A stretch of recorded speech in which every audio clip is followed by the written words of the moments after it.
तुम्हाला माहित आहे का, सावता माळी हे पंढरपूरच्या विठोबाचे अतिशय मोठे भक्त आणि साधे मातीशी नातं जोडलेले संत होते. ते दिवस रात्र शेतीत काम करत असत, पण मनाने विठोबाच्या भक्तीत तल्लीन असत. एकदा आषाढी एकादशी जवळ आली होती.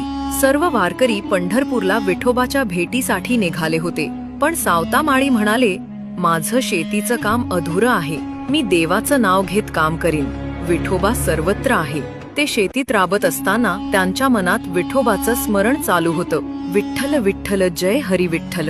त्यांच्या भक्तीचा प्रभाव इतका प्रचंड होता की पंढरपुरातील विठोबा स्वतःच आपल्या भक्तास दर्शन देण्यासाठी शेतात आला. सावता माळीला कळलंच नाही की समोर उभा असलेला तोच त्यांचा विठोबा आहे. विठोबा म्हणाला, सावता, माझं दर्शन आता तरी घेशील की नाही का? तेव्हा सावता थोडं हसले आणि म्हणाले, माझ्या विठोबा मला सर्वत्रच दिसतोय. त्या क्षणी विठोबाने त्यांना आपल्या सान्निध्यात घेतलं आणि म्हणाला, भक्ती ही मंदिरात नव्हे तर मनात असते. असं म्हणून विठोबा अदृश्य झाला. त्या दिवसानंतर सावता माळींचं नाव भक्ती आणि कर्मयोगाचं प्रतीक बनलं.